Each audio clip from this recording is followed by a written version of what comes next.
Menyesal aku berbuat baik pada mereka. Assalamualaikum warahmatullahi wabarakatuh. Apa kabar Bunda? Semoga Allah selalu memberikan kebahagiaan.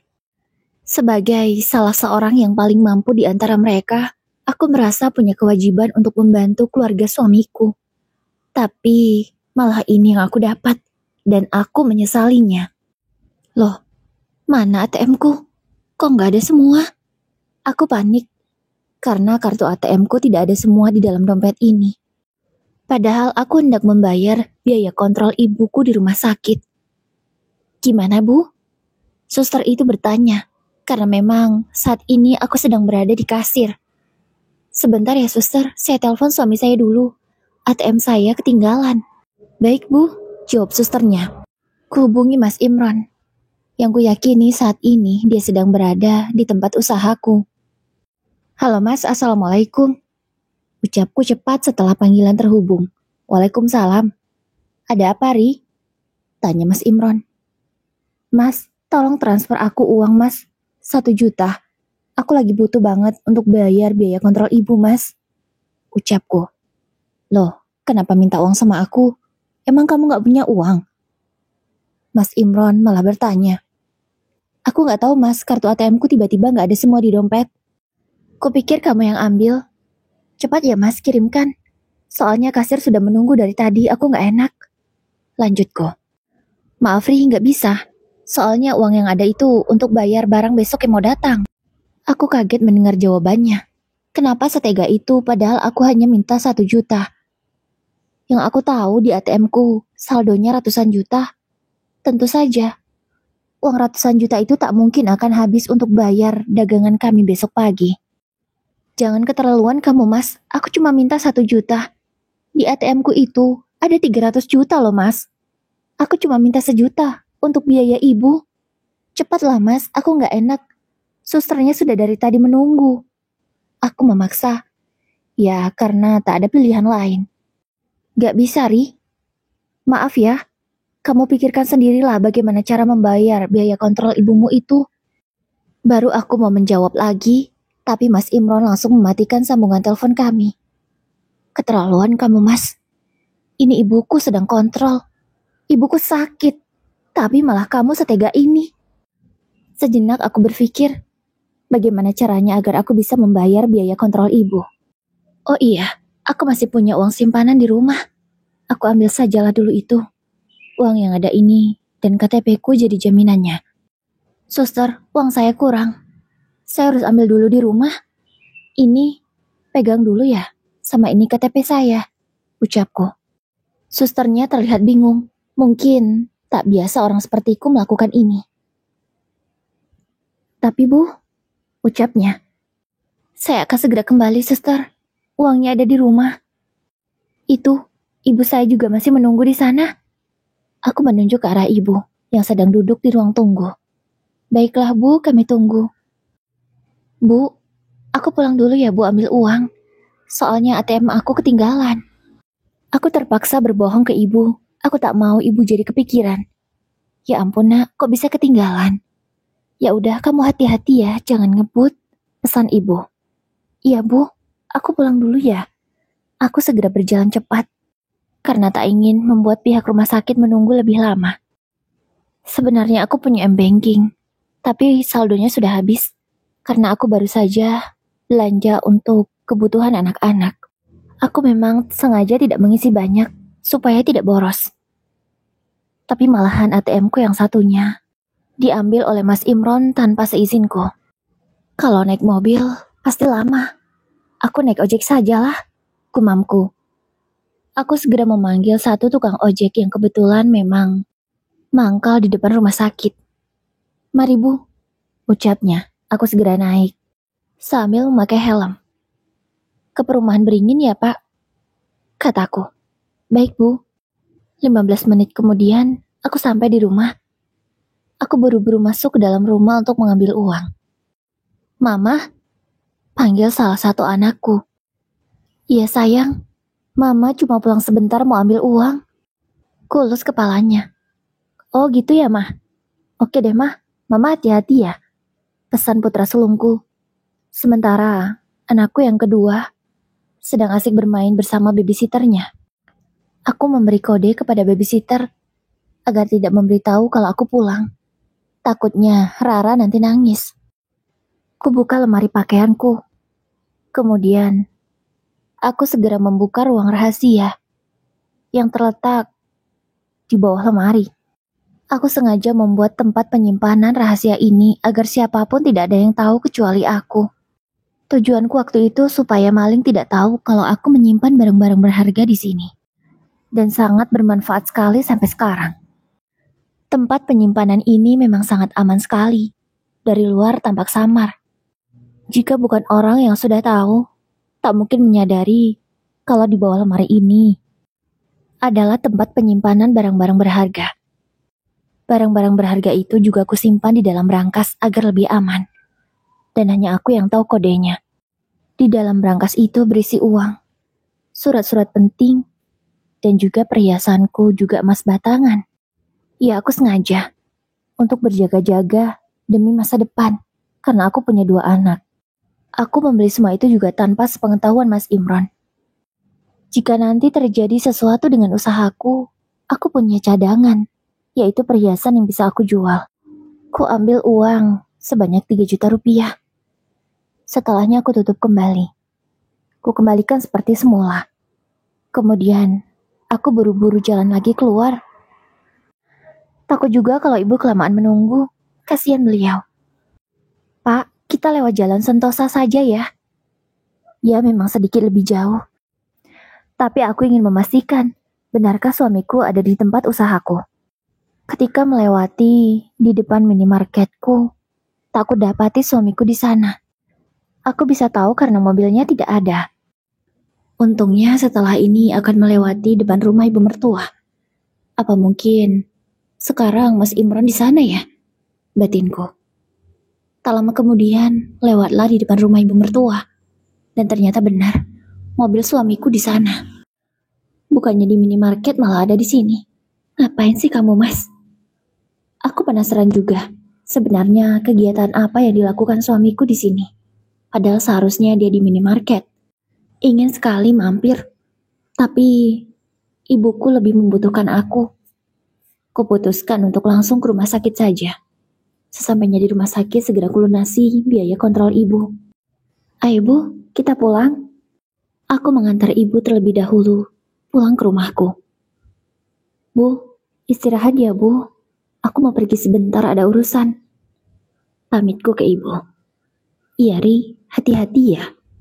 Pesan ibu. Ya, setiap kali aku akan pergi, ibu selalu berpesan demikian. Yang namanya seorang ibu pasti selalu khawatir dengan anaknya. Iya Bu, Riri insya Allah akan selalu hati-hati. Jawabku.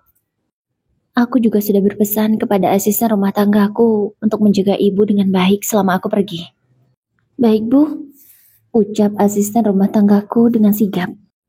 Tujuanku adalah rumah ibu mertua. Aku ingin tahu sebenarnya Mas Imron ada apa di sana. Kenapa bukannya ke minimarket? Sebenarnya minimarket itu adalah warisan dari orang tuaku. Minimarket itu dibangun oleh ayah sejak aku masih usia remaja. Dan sampai sekarang alhamdulillah semakin maju dan ramai pembelinya. Setelah ayah pergi 5 tahun yang lalu, minimarket itu diwariskan kepadaku. Karena aku adalah anak satu-satunya. Selain minimarket, aku juga mendapatkan warisan tanah yang cukup luas. Tanah itu sekarang sudah menjadi perkebunan sawit. Dan soal tanah itu, Mas Imran belum tahu. Yang dia tahu hanyalah minimarket yang aku punya, serta rumah yang kami tempati selama ini. Rumah yang aku tinggali bersama keluarga dan juga ibu adalah rumah warisan dari orang tuaku. Ya, tidak kupungkiri, memang sangat enak punya orang tua yang berada. Hidupku tidak terlalu kesulitan soal ekonomi. Sementara usia pernikahanku dengan Mas Imron sudah 8 tahun. Di awal menikah, suamiku itu kerja sebagai karyawan swasta. Gajinya tidak seberapa, namun aku mencintainya tulus. Makanya aku mau menerima dia apa adanya. Dan baru setahun terakhir ini, aku mempercayakan minimarket untuk dikelola oleh Mas Imron. Karena dia juga yang meminta. Selama ini dia selalu bilang kepada aku dia malu.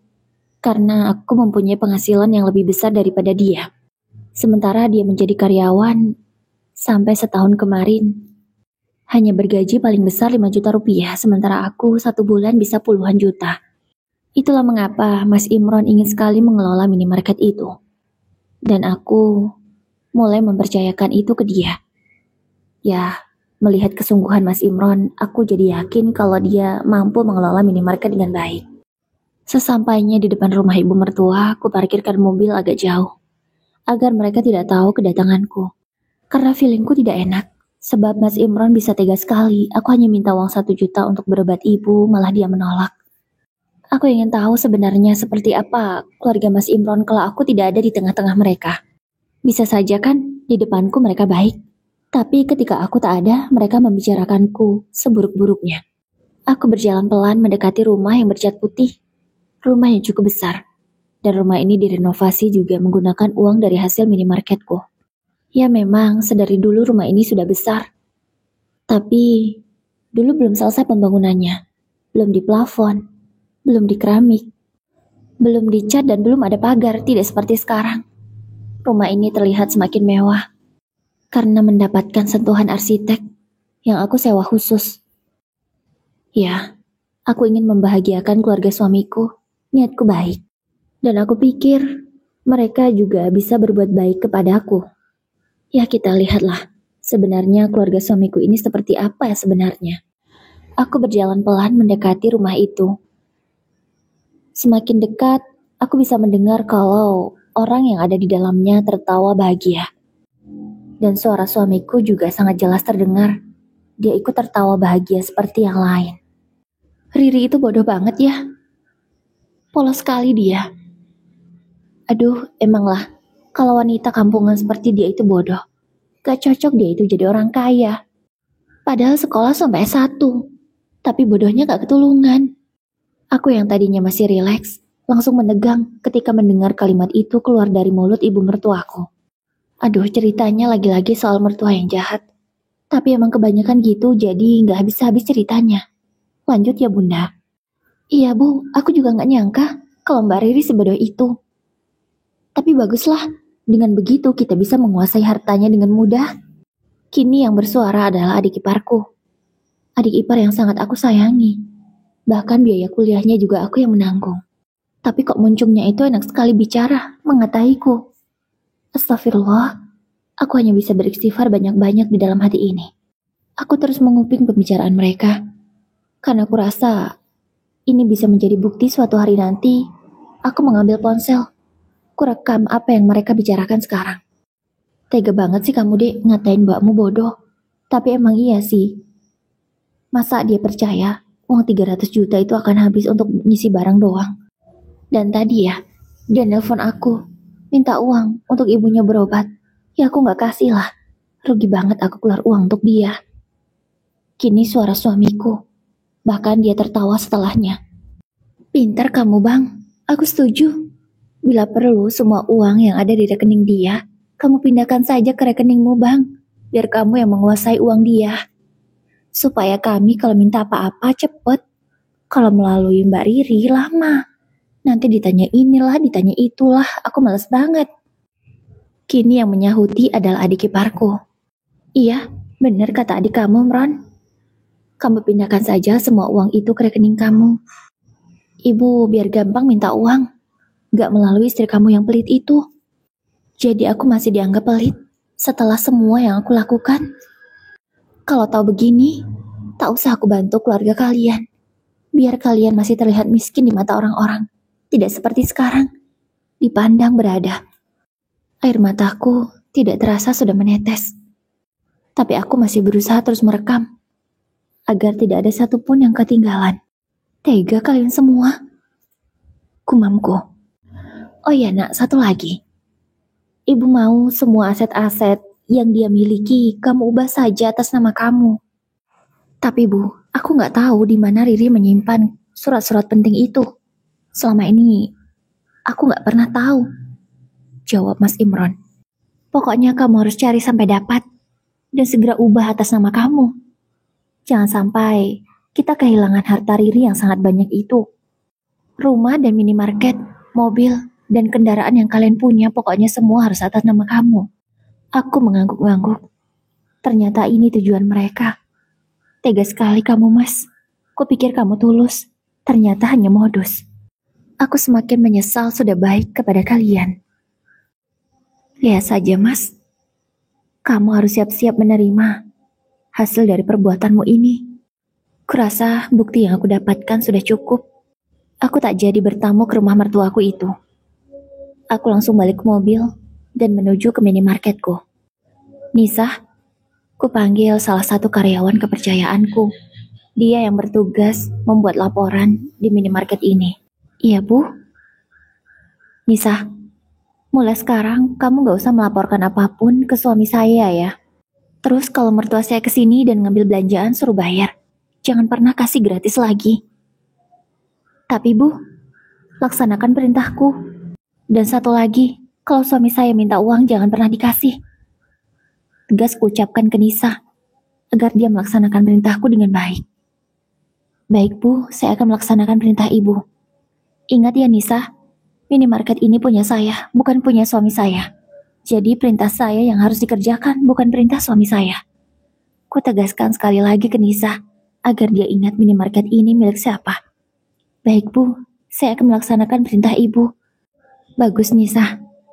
Ingat ya, kalau sampai kamu melakukan pelanggaran, kamu sudah tahu kan konsekuensinya. Ku ingatkan Nisa tentang konsekuensi yang akan dia terima kalau sampai dia melanggar perintahku. Iya Bu, saya paham. Urusan minimarket sudah beres. Sekarang aku tinggal ke bank untuk memblokir kartu ATM-ku. Tapi sebelumnya akan kucek dulu saldonya. Sudah berkurang atau belum? Ternyata sudah dipakainya 5 juta. Buru-buru aku meminta pihak bank untuk memblokir kartu ATM-nya. Ku bilang saja kalau kartu ATM itu hilang. Dan aku akan membuat kartu ATM yang baru. Dulu aku memang memberitahu kode PIN ATM-ku ke Mas Imron. Karena memang uang toko dikelolanya lewat sana. Tapi ternyata malah akan disalahgunakan. Untung semuanya belum terlambat. Ya walaupun sudah berkurang 5 juta. Tidak apalah, anggap saja bersedekah kepada orang yang tidak mampu seperti mereka. Beberapa hari kemudian, aku masih berpura-pura baik, seolah tidak tahu apa rencana busuk keluarga suamiku. Tiba-tiba ada telepon dari ibu mertua. Riri, kenapa ibu harus disuruh bayar? Kan biasanya enggak, biasanya gratis. Ternyata ibu mertua sedang di minimarketku mengambil barang-barang seperti biasanya. Ya biasanya aku menggratiskan apapun kebutuhan yang diperlukan oleh mertuaku itu. Seberapapun banyaknya, aku tak peduli. Aku gratiskan. Tapi mulai sekarang tidak akan pernah. Tidak akan kuizinkan lagi dia mengambil cuma-cuma. Jadi begini Bu. Ibu tahu kan, tempat usahaku itu apa? Minimarket. Dan setiap orang yang mengambil barang di sana harus bayar. Termasuk ibu. Loh, biasanya kan gratis, kenapa ini harus bayar? Protesnya. Ya, itu sebelum aku tahu sesuatu Bu. Karena sekarang aku sudah tahu sesuatu itu, maka ibu harus bayar. Kalau ibu nggak mau bayar, silakan kembalikan lagi barang-barang yang sudah ibu ambil. Aku langsung mematikan sambungan telepon setelah mengatakan kalimat itu. Sudah dapat kubayangkan, pasti wajah ibu mertuaku itu sangat marah dan malu. Biarlah, semoga saja saat ini minimarket sedang ramai. Jadi orang-orang banyak yang melihat aksi ibu mertuaku yang malu. Puas hati rasanya bisa mengerjai mereka begini. Tapi ini baru permulaan. Akan ada kejutan yang lebih besar yang menanti. Sayang, Mas Imron pagi-pagi sudah rapi. Ya, lagaknya sudah seperti akan pergi ke minimarket. Tapi entahlah apa yang akan dia lakukan. Kenapa, Mas? Ini loh, kemarin aku mau pakai kartu ATM ini, tapi nggak bisa dipakai. Kenapa ya? Nggak tahu aku, Mas. Mungkin kartunya rusak. Jawabku seolah tidak tahu. Apa ya? Tapi masih bagus kok. Ya udah lama kalau nggak bisa dipakai. Jawabku enteng. Loh, kok ya udah? Di ATM ini kan banyak uangnya. Kok kamu setenang ini? Ya terus mau gimana lagi Mas kalau nggak bisa? Ya sudah, sini buku tabungannya. Biar aku ganti kartunya. Ucap Mas Imron meminta buku tabunganku. Mas, mana bisa buku tabungan beralih ke orang lain? Itu cuma aku yang berhak. Jawabku tegas. Ya sudah kalau gitu kamu buat kartu ATM yang baru, supaya aku bisa pakai. Kamu tahu kan, uang di sini untuk keperluan toko. Udahlah mas, biar aku saja yang mengatur. Lagi pula sekarang, anak-anak sudah bisa dihandle oleh babysitter dengan baik kok. Aku juga akan tetap memberi perhatian mereka penuh. Kamu tenang aja. Gak bisa gitu dong. Nanti anak-anak terlantar, karena kamu terlalu sibuk di toko. Biar aku saja. Mas Imron tetap memaksa. Tapi aku juga tetap memaksa tidak mau memberikan kartu ATM yang baru.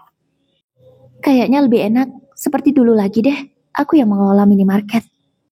Pembukuan lebih jelas, laporan juga jelas. Tidak seperti sekarang.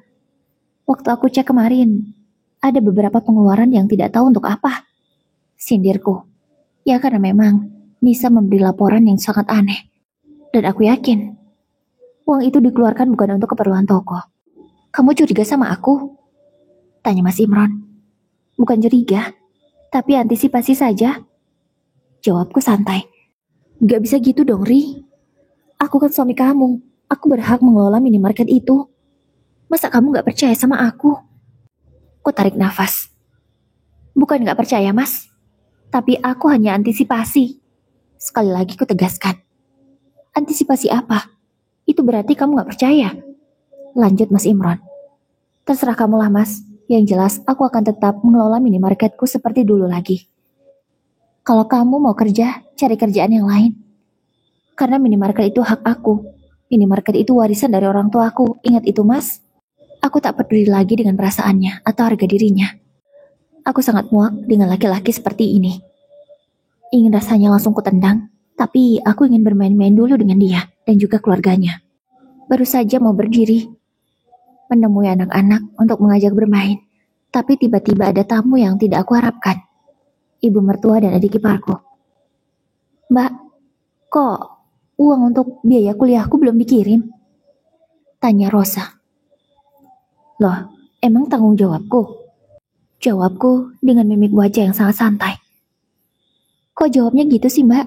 Kan memang biasanya mbak yang ngasih aku uang untuk biaya kuliah setiap bulan. Ini sudah tanggal berapa kok belum dikirim? Aku harus bayar buku. Katanya. Ya bayarlah pakai uangmu. Kenapa harus nunggu uang dari aku? Kan kamu yang kuliah. Aku masih santai menjawabnya. Kok kamu gitu sih, Ri? Rosa ini adik kamu.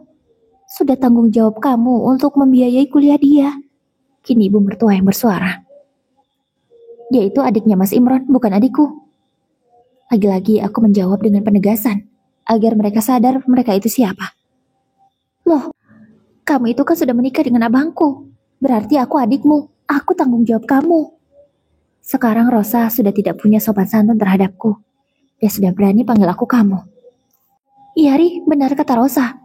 Rosa tanggung jawab kalian. Sudahlah, tidak mau berdebat, cepat kirimkan uang kuliah Rosa. Ibu mertua memaksa. Maaf bu, gak ada uang kuliah untuk Rosa lagi. Mulai detik ini, aku sudah menghentikannya. Dengan masih santai aku menjawab, ucapan ibu mertuaku. Riri, apa sih maksud kamu? Kenapa sekarang kamu berubah? Kamu gak sayang lagi sama kami? Nah, ibu benar. Mulai sekarang aku gak sayang lagi sama kalian. Karena kalian sudah sangat membuatku kecewa. Maksud kamu apa? Kenapa tidak sayang lagi sama kami? Kami ini kan keluarga kamu. Lanjut ibu mertua, protes dengan apa yang aku lakukan. Karena kalian sudah mengecewakanku.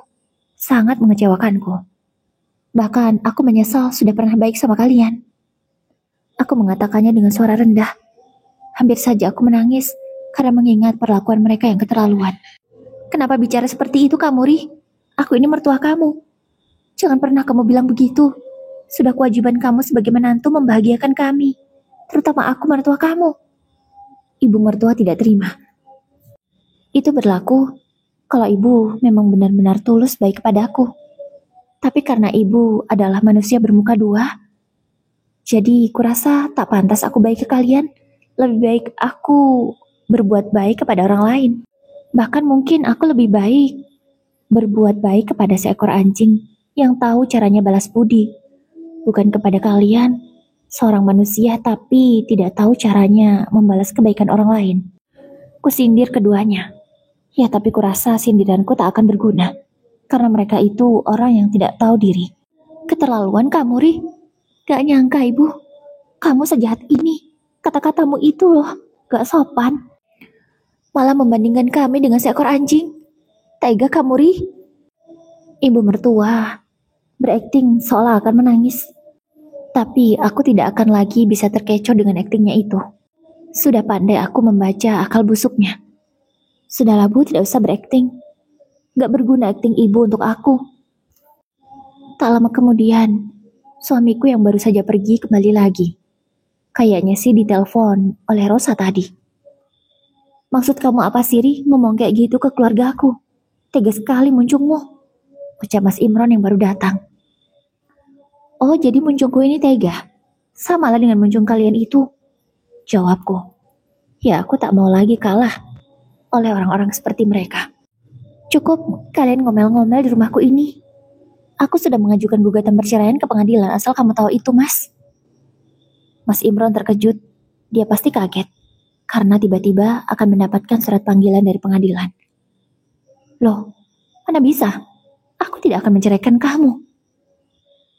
Jangan gila kamu, Ri, ucap Mas Imron tidak terima. Terserah, yang jelas bukti yang aku miliki sudah kuat. Dan aku harap kamu bukan menjadi laki-laki egois dan pecundang, ucapku. Maksudmu apa? Aku bukan laki-laki pecundang. Mas Imron tidak terima. Kalau memang bukan laki-laki yang pecundang, kenapa kamu melakukan ini, Mas? Tega kamu sama aku. Dan aku tak akan pernah membiarkan kamu mendapatkan hartaku sepeser pun. Dasar istri durhaka. Bisa-bisanya kamu begini ke suami kamu. Kamu itu gak pantas disebut istri. Ibu mertua berapi-api. Dia tidak terima anaknya aku hina. Padahal selama ini mereka menertawakanku di belakangku. Menghinaku sesuka hati mereka. Terserah ibu mau ngomong apa. Yang jelas, aku sudah gak mau lagi sama anakmu ini, Bu. Anakmu ini hanya pecundang yang ingin merebut hartaku. Bukannya usaha sendiri, malah ingin menjadi benalu di harta istrinya. Aku sudah tahu kok akal busuk kalian seperti apa. Akhirnya aku ungkapkan semuanya kalau aku sudah tahu rencana mereka. Sekarang, silakan kalian pergi dari sini. Dan kamu tenang saja, Mas. Kamu gak usah repot-repot bereskan baju-bajumu. Karena baju-bajumu sudah dibereskan oleh asisten rumah tanggaku. Ya, sesaat setelah Mas Imron pergi, aku menyuruh Pak Dadang dan Mbok Inem untuk membereskan baju-baju Mas Imron. Tak guna juga kalau bajunya disimpan di sini. Malah hanya akan memenuhi lemari saja. Ini Pak, barang-barang Bapak, ucap Pak Dadang sambil menyerahkan 2 koper besar yang berisi barang-barang Mas Imron.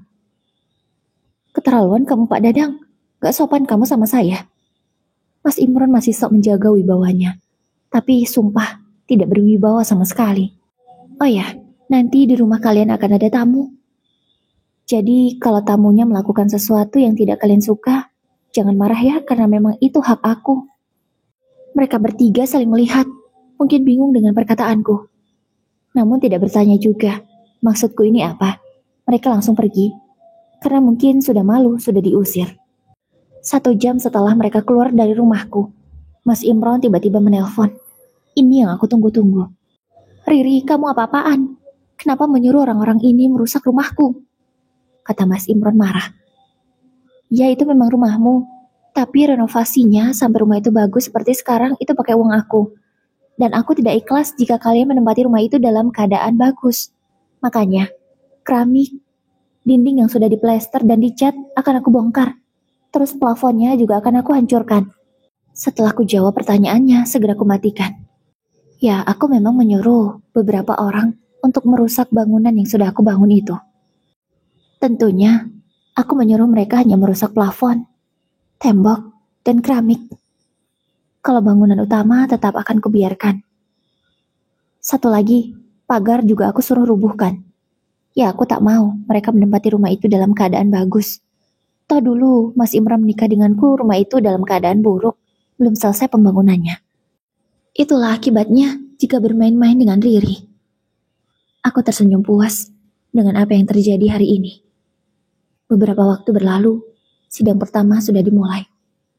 Tentu saja, Mas Imran melakukan pembelaan. Bahkan dia memfitnahku merusak rumahnya. Padahal aku hanya melakukan apa yang menjadi hakku, bukan? Aku tak peduli. Aku juga tak takut jika dilaporkan ke polisi.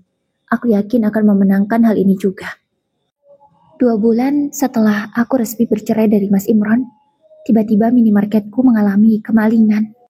Untungnya soal uang tidak ada yang hilang, karena memang sehabis direkap pembukuannya setiap hari, uangnya akan langsung ditransfer ke rekeningku.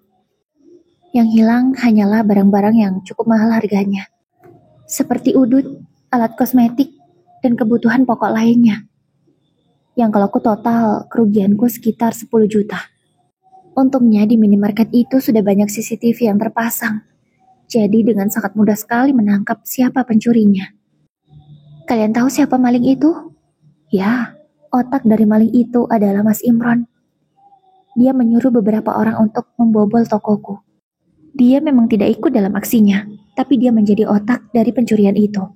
Tentu saja, hukuman yang akan dia terima menjadi paling lama di antara yang lain. Aku tidak banyak menuntut. Yang penting laki-laki itu bisa dihukum sesuai dengan peraturan yang berlaku. Walau ada rasa kasihan ke anak-anak karena harus memiliki ayah seorang narapidana, tapi aku harus tetap melakukan ini. Aku juga sebulan sekali mengajak anak pertamaku menjenguk ayahnya di penjara. Ya, kuakui Mas Imron memang sangat sayang kepada kedua anak kami. Tapi kelakuan buruknya itu yang tak mungkin bisa aku tolerir. Jadi apapun yang terjadi, aku akan tetap membiarkan kedua anakku menyayangi ayahnya seperti biasanya. Aku tak akan pernah membatasi mereka. Dan aku akan selalu mengizinkan Mas Imron jika ingin bertemu dengan anak-anaknya. Aku juga tidak terlalu menuntut nafkah. Tapi aku harap dia sadar diri. Karena sebagai ayah, dia bertanggung jawab memberi nafkah ke anaknya sampai anak-anak itu dewasa. Tapi kalau untuk situasi sekarang, Mas Imron pasti tidak bisa bekerja, tidak bisa kasih nafkah. Jadi, untuk sementara ini, biarlah dia menikmati masa hukumannya di penjara, sementara anak-anak menjadi urusanku. Aku juga sudah menjelaskan ke anak pertama kami, apa yang terjadi di rumah tangga orang tuanya. Aku tidak mau dia menjadi orang yang tidak bisa adil. Maksudnya, kalau salah ya tetap salah, harus bertanggung jawab terhadap apa kesalahannya. Dan kalau benar ya tetap benar. Dan harus dibela. Dan alhamdulillahnya, anakku itu bisa mengerti. Dan dia tidak malu memiliki orang tua seperti kami. Atau malu memiliki ayahnya yang seorang narapidana. Karena dia bangga. Aku sebagai ibunya bisa berlaku adil terhadap apa yang terjadi. Dan ayahnya mau bertanggung jawab terhadap kesalahan yang dia lakukan. Kalau Rosa dan mantan ibu mertuaku, aku tidak tahu bagaimana kehidupan mereka sekarang. Yang jelas, yang bisa aku lihat secara fisik, rumah sudah hancur, tidak semewah dulu karena memang sudah aku hancurkan. Puing-puingnya bahkan masih ada yang berserakan di halaman. Ya, aku hanya bisa berdoa. Semoga mereka bisalah melewati cobaan ini. Dan mudah-mudahan segera bisa bertaubat. Begitu Bunda ceritanya. Semoga bisa diambil pelajaran ya. Jangan pernah menjadi orang tua atau mertua yang zalim. Karena balasannya itu sangatlah pedih dan menyakitkan. Kenapa cerita tentang mertua yang zalim itu banyak? Semua itu mungkin ada supaya menjadi renungan untuk kita semua. Apalagi yang sebentar lagi akan menjadi mertua. Agar bisa adil terhadap menantu, jangan pernah yang namanya menyakiti menantu, menzalimi menantu. Anggaplah menantu itu seperti anak sendiri. Apalagi mendapatkan menantu yang sangat baik. Jangan pernah disia-siakan. Karena orang baik kalau sudah kecewa, bisa melakukan sesuatu yang tidak pernah kita bayangkan sebelumnya. Semoga bisa diambil pelajaran ya Bunda. Terima kasih. Wassalamualaikum warahmatullahi wabarakatuh.